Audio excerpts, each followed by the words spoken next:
मैं आज कई सालों बाद गांव गया तो वहां बहुत कुछ बदला हुआ नजर आया। मैं सीधा अपने घर गया, वहां देखा तो कोई नहीं था। तभी पास के घर से रघुवीर चाचा निकल आए।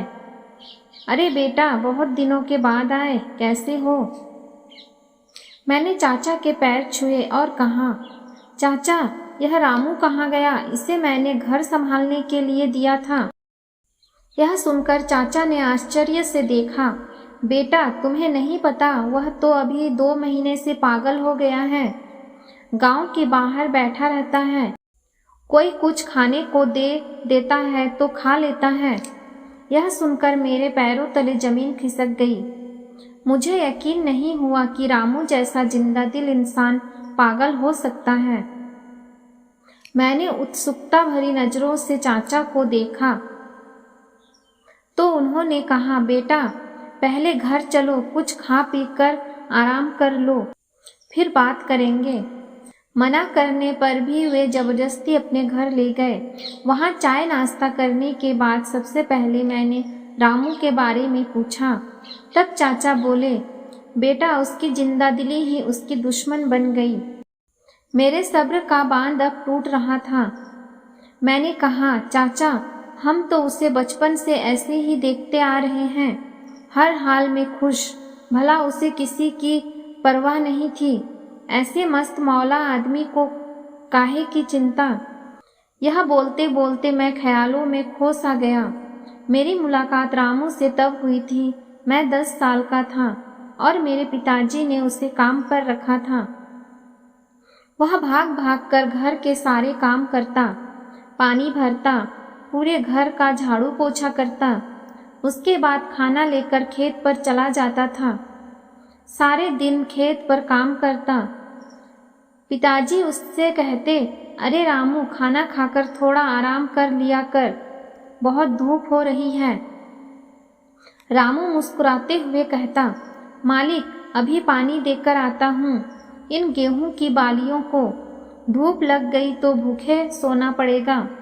ऐसे ही हंसी ठिठोलियां करता था।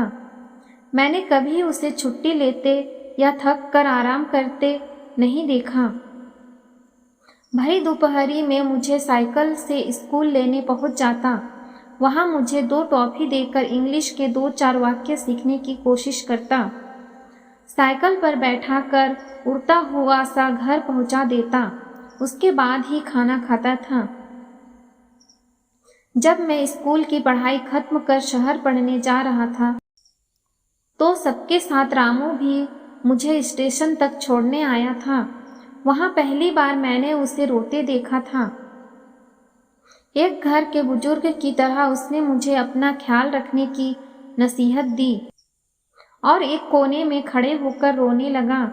मैंने उसे चुप कराया और पिताजी का ध्यान रखने को कहा, क्योंकि माँ के जाने के बाद पिताजी किसी से ज़्यादा बात नहीं करते थे, ना ही अपनी परेशानी किसी को बताते थे। कुछ दिनों बाद मैंने शहर में शादी कर ली। पिताजी आए थे, लेकिन उसके साथ रामू को ना देखकर थोड़ी निराशा हुई। पूछने पर पिताजी ने कहा, वह घर और खेत की जिम्मेदारी संभाल रहा है। शादी के 3 साल बाद पिताजी की बीमारी की खबर पाकर मैं दौड़ा दौड़ा गांव पहुंचा। तब बाहर बैठा रामू मुझे बहुत कमजोर और लाचार सा नजर आया, जैसे वह कह रहा है कि सब कुछ खत्म होने वाला है। पिताजी लगता है मेरा ही इंतजार कर रहे थे। मुझसे मिलने के बाद ही उन्होंने प्राण त्याग दिए।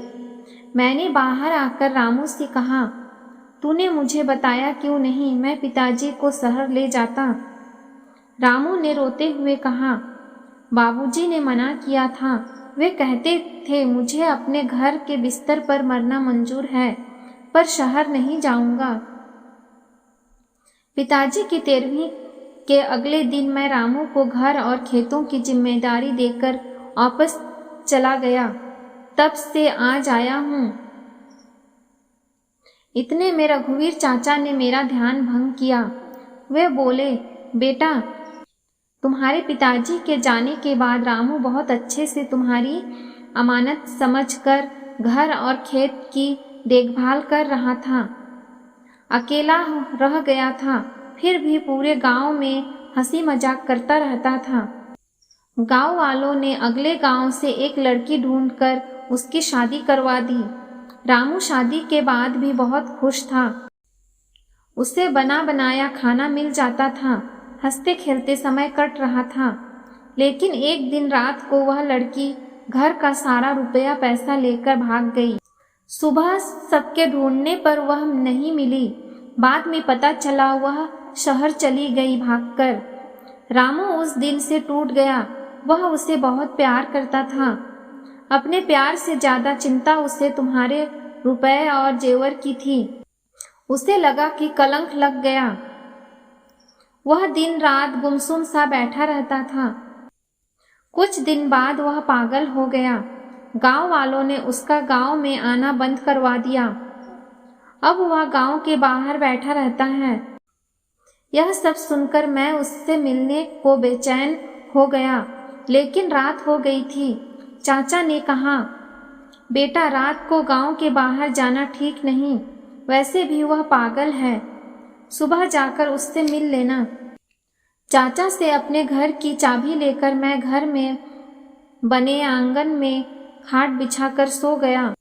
लेकिन नींद कहाँ थी, पूरी रात करवटें बदलता रहा।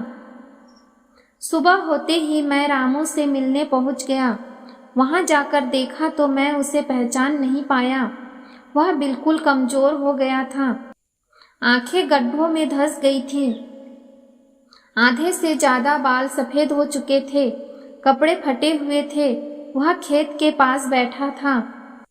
उसे देखकर मुझे झटका लगा कि क्या यह वही जिंदा दिल इंसान है जिससे हमारा पूरा घर और पूरा गांव चहकता रहता था।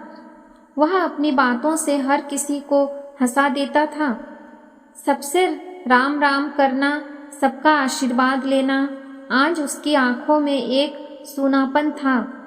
मुझे एकटक देख रहा था।